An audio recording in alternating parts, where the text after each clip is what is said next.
اسے قرآن مجید نے یہ کہا کہ یہ حق و باطل میں فرق کرنے والا معرکہ ہے، یوم الفرقان تھا۔ کفار غلاف کعبہ پکڑ کر کے قسم کھا کر کے آئے تھے کہ اللہ ہم جو تیرے دین سے پھر گئے ہیں ان کو مٹانے کے لیے جا رہے ہیں، ہم حق پر ہیں تو ہماری مدد کرنا۔ حق تو اللہ جانتا تھا، حق کے ساتھ کون ہے یہ تو اللہ جانتا تھا۔ اللہ نے حق کا ساتھ کیا۔ جن کو زعم تھا کہ وہ خانہ کعبہ کے کلید بردار ہیں، جن کو زعم تھا کہ وہ عرب کے سردار ہیں، ان کا حوصلہ پست، بڑے بڑے سرداران ان کے مارے گئے۔ الحمدللہ رب العالمین والصلاة والسلام علی رسولہ الامین وعلی آلہ وصحبہ اجمعین الی یوم الدین۔ اما بعد، قال اللہ تعالی فی کتابہ المجید، اعوذ باللہ من الشیطان الرجیم، بسم اللہ الرحمن الرحیم، انا فتحنا لک فتحا مبینا لیغفر لک اللہ ما تقدم من ذنبک وما تأخر ویتم نعمتہ علیک ویہدیک صراطا مستقیما وینصرک اللہ نصرا عزیزا۔ وقال رسول اللہ صلی اللہ علیہ وسلم، صدق اللہ وعدہ ونصر عبدہ وہزم الاحزاب وحدہ۔ برادران اسلام، آج 27واں روزہ ہے۔ رمضان المبارک کا مہینہ رحمتوں و برکتوں کے ساتھ آیا اور اب اس کا چل چلاؤ ہے۔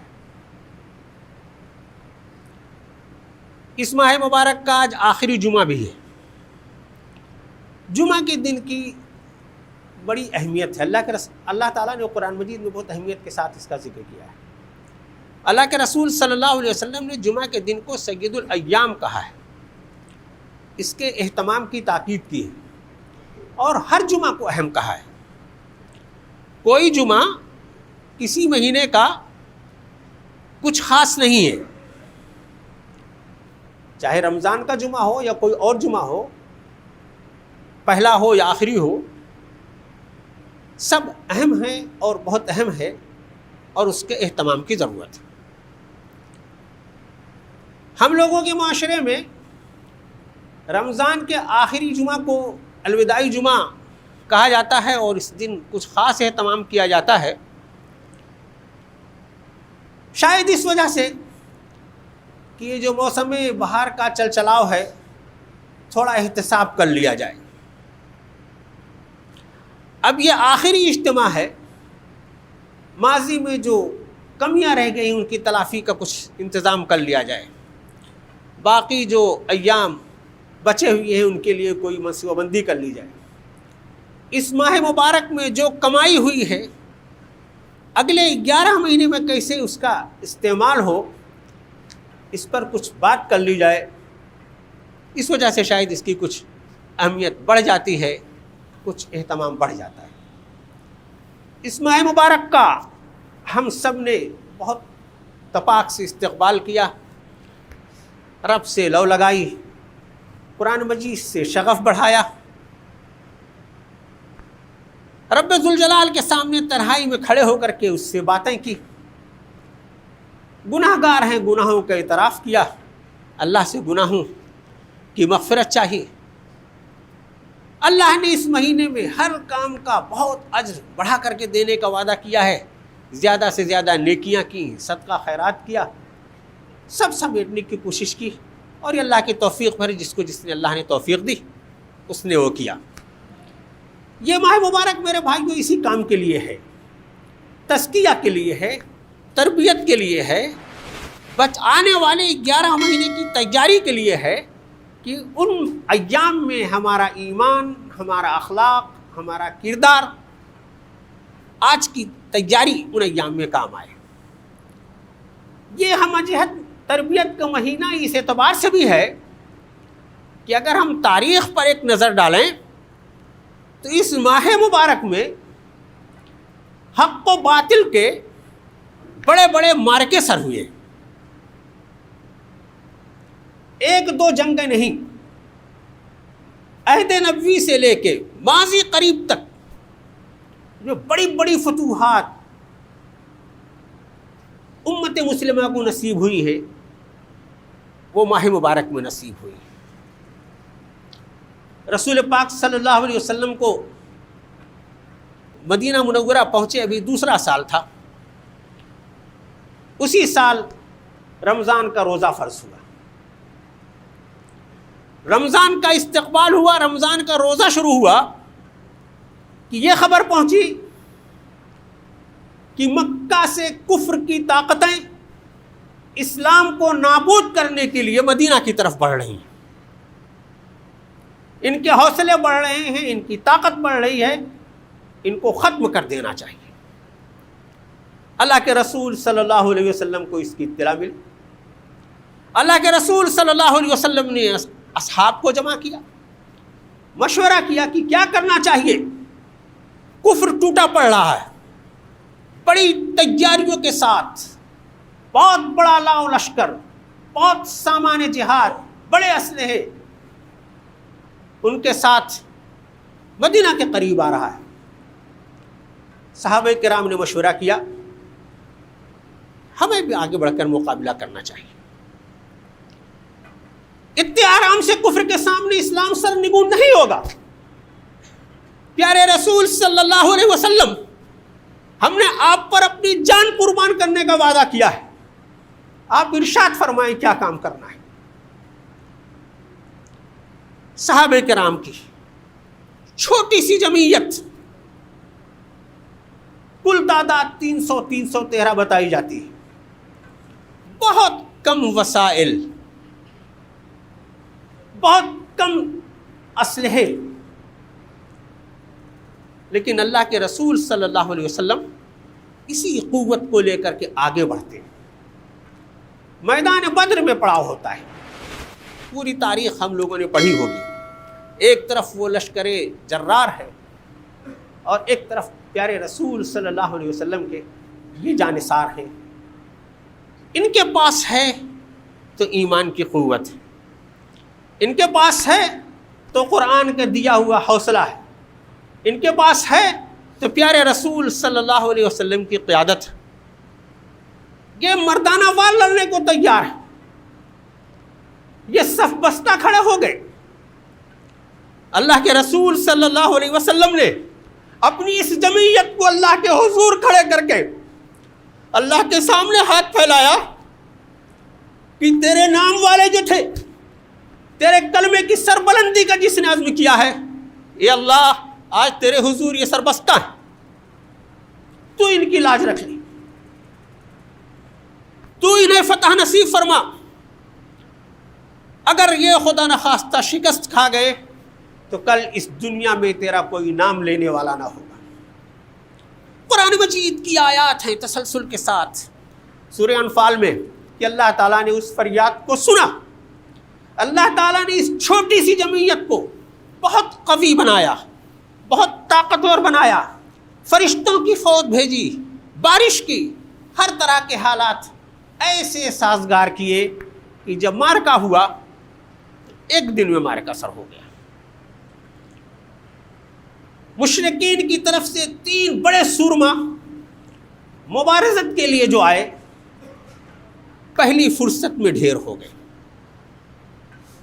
ان مجاہدین نے جب باقی فوج پر یلغار کی، بہت بڑا نقصان ہوا کفر کا، لشکر ان کا تتر بتر ہو گیا، بھاگے.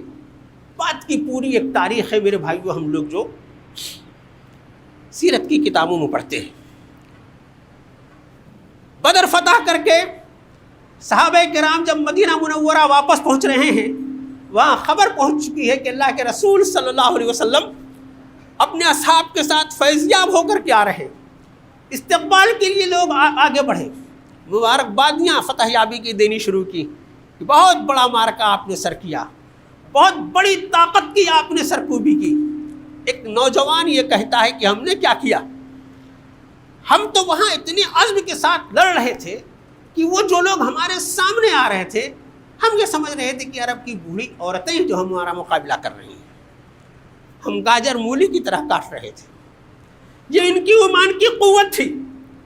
یہ اللہ تعالیٰ نے ان کے اندر جو تقویت پیدا کی تھی، یہ اللہ تعالیٰ نے کفر میں لرزہ پیدا کر کے ان کے اندر جو کمزوری پیدا کی تھی، یہ اس بات کا مظاہرہ ہے۔ اللہ کے رسول صلی اللہ علیہ وسلم نے سنا کہ ایک مجاہد اس طرح سے کہہ رہا ہے، تو اللہ کے رسول صلی اللہ علیہ وسلم نے فرمایا عزیزم ایسا نہیں ہے، وہ گاجر مولی نہیں تھے، وہ عرب کے بڑے سورما تھے، بڑے سرداران تھے، بڑی جنگوں میں بڑے بڑے مارکے انہوں نے سر کیے تھے۔ یہ اللہ کی مدد تھی، یہ تمہاری ایمان کی قوت تھی، یہ تمہارا قرآن کا دیا ہوا حوصلہ تھا جو تم اتنا بڑا مارکہ سر کر کے آئے۔ اللہ تعالیٰ نے غزوہ بدر کے حوالے سے متعدد جگہوں پر قرآن مجید میں اپنے انعام کا، اپنی مدد کا اور اپنی برکت کا اور اپنے تعاون کا اعلان کیا ہے۔ یہ ابھی ہجرت کا دوسرا سال تھا اور پہلا بڑا مارکہ تھا جسے قرآن مجید نے یہ کہا کہ یہ حق و باطل میں فرق کرنے والا مارکہ ہے، یوم الفرقان تھا۔ کفار خانہ کعبہ، غلاف کعبہ پکڑ کر کے قسم کھا کر کے آئے تھے کہ اللہ ہم جو تیرے دین سے پھر گئے ہیں ان کو مٹانے کے لیے جا رہے ہیں، ہم حق پر ہیں تو ہماری مدد کرنا۔ حق تو اللہ جانتا تھا، حق کے ساتھ کون ہے یہ تو اللہ جانتا تھا۔ اللہ نے حق کا ساتھ کیا۔ جن کو زعم تھا کہ وہ خانہ کعبہ کے کلید بردار ہیں، جن کو زعم تھا کہ وہ عرب کے سردار ہیں، ان کا حوصلہ پست ہو گیا، بڑے بڑے سرداران ان کے مارے گئے۔ اس کے بیچ میں اور کئی غزوات ہوئی، صلح حدیبیہ ہوئی۔ حدیبیہ میں اللہ تعالیٰ نے یہ کہا کہ ہم نے تمہیں فتح مبین عطا کی، انا فتحنا لک فتحا مبینا۔ اللہ تعالیٰ تمہاری مغفرت فرمائے گا، اللہ تعالیٰ تمہیں تقویت دے گا، اللہ تعالیٰ تمہاری مدد فرمائے گا، تمام وعدے کیے۔ لوگوں کو تسلی دلاسا لگ رہا تھا کہ یہ تو ہم دب کر کے صلح کر کے جا رہے ہیں، یہ کیسی فتح مبین ہے۔ 10 سال کے لیے معاہدہ ہوا تھا، 2 سال کے اندر مشرکین نے معاہدے کو توڑ دیا، اسلام کے حلیف پر چڑھائی انہوں نے کر دی۔ اللہ کے رسول صلی اللہ علیہ وسلم پر ان لوگوں کے پاس ان لوگوں نے فریاد کی۔ اللہ کے رسول صلی اللہ علیہ وسلم سے سنا، آپ کو جلال آ گیا۔ وعدہ خلافی برداشت نہیں، معاہدہ شکنی برداشت نہیں۔ اللہ کے رسول صلی اللہ علیہ وسلم نے مدینہ منورہ میں قرب و جوار میں یہ اعلان کر دیا کہ چلو مکہ چلنا ہے۔ کفر نے وہاں سرکشی کی، وہ اسلام کے نام لیواؤں کو تکلیف پہنچا رہے ہیں۔ اس مکے کو، توحید کے مرکز کو حاصل کرنا ہے، اسے امن کا گہوارہ بنانا ہے۔ کہاں 313 کا لشکر، کہاں رسول پاک صلی اللہ علیہ وسلم کی قیادت میں 10,000 کا لشکر تیار ہوتا ہے۔ رمضان کا مہینہ ہے، 10واں روزہ ہے، مدینہ منورہ سے قافلہ روانہ ہوتا ہے۔ مکہ سے ایک منزل پہلے پہنچ کر کے پڑاؤ پڑتا ہے۔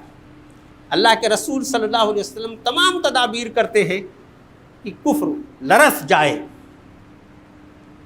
کفر لرزا۔ ابو جہل نے اپنی آنکھوں سے دیکھا کہ کتنا بڑا لشکر جرار آیا ہوا ہے، سب سے پہلے اسی نے سرنڈر کیا۔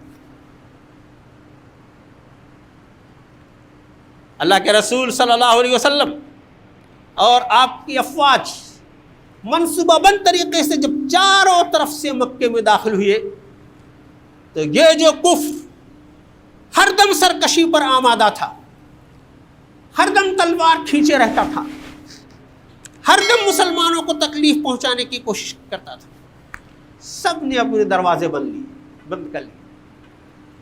کسی کو خانہ کعبہ کے بچانے کی فکر نہیں ہوئی، کسی کو اپنی سرداری کی فکر نہیں ہوئی۔ مردانہ وار فاتحانہ اللہ کے رسول صلی اللہ علیہ وسلم اللہ کے شہر مکہ معظمہ میں داخل ہوتے، کعبہ معظمہ کو دیکھ کر اس کی عظمت کو سلام کرتے۔ حضرت بلال رضی اللہ تعالیٰ عنہ کو حکم دیتے ہیں کہ اس کعبہ کی عظمت کے لیے آپ نے بڑی قربانیاں دی، بڑی اذیتیں برداشت کی ہے، اسلام کی سربلندی کا، توحید کی سربلندی کا، اللہ کی کبریائی کا کعبہ کی چھت پر کھڑے ہو کر کے اعلان کرو۔ حضرت بلال حبشی رضی اللہ تعالی عنہ کعبہ کی چھت سے جب اللہ اکبر کا اعلان کرتے ہیں، صدا بلند کرتے ہیں، کفر ایک بار پھر لرز اٹھتا ہے۔ یہ بلال ہماری روٹیوں پر پلنے والا، اس کا یہ مرتبہ۔ اللہ کے رسول صلی اللہ علیہ وسلم کعبہ معظمہ میں داخل ہوتے ہیں، وہ آیات آپ کے سامنے ہیں، بلد امین کی عظمت کی آیات، خانہ کعبہ کی تعمیر کی آیات، خانہ کعبہ کی توحید کے مرکز ہونے کی آیات، اور اللہ تعالیٰ کی طرف سے یہ بشارت کہ ایک دن حق آئے گا، ایک دن باطل سرنگو ہوگا۔ اللہ کے رسول صلی اللہ علیہ وسلم قل جاء الحق وزهق الباطل ان الباطل کان زہوقا کا ورد کرتے ہوئے آگے بڑھتے ہیں۔ وہ معبودان باطل، وہ پتھروں کے بت جو لوگوں کی دلوں میں جگہ بنائے ہوئے تھے، آج ان کو کوئی بچانے والا نہ تھا۔ اللہ کے رسول صلی اللہ علیہ وسلم اپنے ہاتھوں ایک ایک کو سرنگو کرتے ہیں، خانہ کعبہ کو کفر کی آلائش سے، بتوں کی آلائش سے پاک کرتے ہیں، حکم دیتے ہیں کہ اب یہ خانہ کعبہ توحید کا مرکز ہے، یہ اللہ کا گھر، امن کا گہوارہ ہے، اور تمام کفار کو، قریش کو بلواتے ہیں کہ آؤ اس حرم میں کعبہ میں، صحن کعبہ میں بات کرتے ہیں۔ جمع ہوتے ہیں کفار اور مشرکین، اللہ کے رسول صلی اللہ علیہ وسلم کھڑے ہوتے ہیں۔ بھائیو، وہ فتح کا دن ہے، جنگوں میں فتح کی تاریخ اللہ کے رسول صلی اللہ علیہ وسلم کو بھی معلوم ہے، اور ساری دنیا کو معلوم ہے کہ فاتح کس طرح کے نشہ میں ہوتا ہے، مغلوبین کے ساتھ کس طرح کا رویہ کرتا ہے۔ لیکن پیارے رسول صلی اللہ علیہ وسلم اپنے ان لوگوں سے جو آپ کی جان کے در پہ تھے، جو آپ کو نماز نہیں پڑھنے دے رہے تھے، جو آپ کو کلمہ نہیں پڑھنے دے رہے تھے، جو آپ کو قرآن نہیں پڑھنے دے رہے تھے، جو آپ کو اللہ کی بات نہیں کرنے دے رہے تھے، ان سے پوچھتے ہیں کہ یہ بتاؤ آج تم مجھ سے کس سلوک کی توقع کرتے ہو۔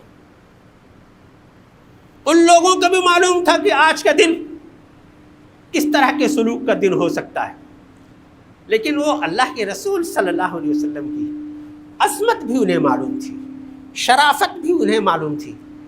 وہ یہ کہتے ہیں کہ آپ اخم کریم ہیں، نیک بھائی ہیں، نیک بھائی کے اولاد ہیں، امید یہ ہے کہ نیکوں جیسا سلوک کریں گے۔ تمام فتوحات کی میرے بھائیوں تاریخ پڑھ ڈالیے، تاریخ پڑھنے کے لیے ہوتی ہے، تاریخ سبق آموزی کے لیے ہوتی ہے۔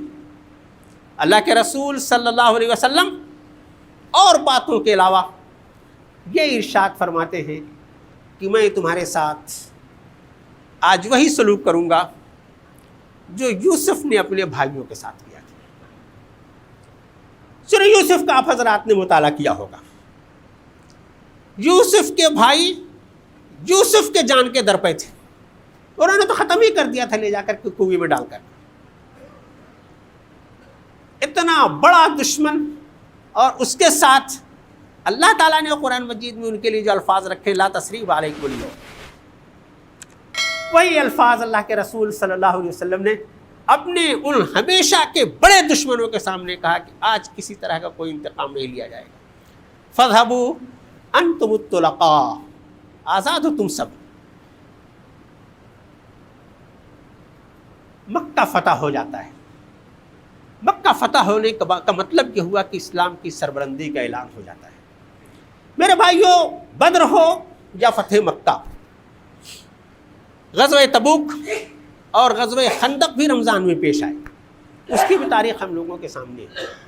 رمضان کا مہینہ ہمیں ایک مرتبہ پھر سے ملا، ہم نے رمضان کی یہ جو ظاہری رسومات تھی اور مطالبے تھے، ہم نے ان کو پورا کرنے کی کوشش کی، اللہ تعالیٰ اسے قبول فرمائے۔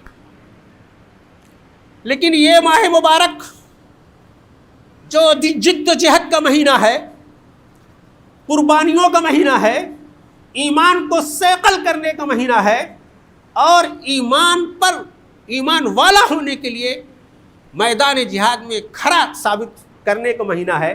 میرے بھائیو، یہ بھی اس کی تاریخ ہے۔ اللہ تعالیٰ نے قرآن مجید میں اس تاریخ کو جو محفوظ کیا ہے وہ اعلیٰ رودل کی داستان کے لیے کی طرح داستان سرائی کے لیے نہیں، یہ سبق آموزی کے لیے ہے۔ کفر کی فطرت میں ہے کہ وہ ہمیشہ اسلام کی مخالفت کرے گا، حق کی مخالفت کرے گا۔ ابھی نور توحید کا اتمام نہیں ہوا ہے، کفر سر اٹھائے گا، کفر سر اٹھاتا ہے اور بار بار اٹھاتا ہے۔ یہ رمضان کے مبارک مہینے، رمضان کے مبارک دن، رمضان کی مبارک راتیں، رمضان میں قرآن مجید سے شغف، یہ ہمیں اس بات کی تعلیم دیتے ہیں کہ ہم اپنے ایمان کو پرکھیں کہ ہمارا ایمان اس لیول کا ہوا کہ نہیں کہ اللہ کی طرف سے اگر مال کا مطالبہ آ جائے تو ہمارا مال قربان ہو، اللہ کی طرف سے جان کا مطالبہ آ جائے تو ہم جان پیش کرنے کے لیے حاضر ہوں، اللہ کی دین کی سربلندی کے لیے جس طرح کا مطالبہ آئے ہم وہ پیش کرنے کے لیے تیار ہوں۔ میرے بھائیو، رمضان المبارک کا ایک بڑا پیغام یہ بھی ہے جو ہم سے عام طور سے مس ہو جاتا ہے۔ رسول پاک صلی اللہ علیہ وسلم کی اور صحابہ کرام کی قربانیوں کی یہ عظیم شان تاریخ یہ بھلانے کے لائق نہیں۔ ان مبارک ایام میں ان قربانیوں کو یاد کر کے ان جیسا بننے کی ضرورت ہے۔ میرے بھائیوں، دنیا بھر میں بھی جہاں کہیں مسلمان ہیں ان کے ساتھ جس طرح کے حالات ہیں وہ آپ کی نظر میں کفر کی تو فطرت ہے کہ وہ آپ کے اوپر چڑھ کر کے آئے گا، لیکن آپ کو اللہ نے کیا رتبہ دیا ہوا ہے؟ اللہ نے تو آپ کو خیر امت کہا ہے، اللہ نے آپ کو امن کا پیغامبر کہا ہے، اللہ نے آپ کو انسانیت کا دوست بنایا ہے۔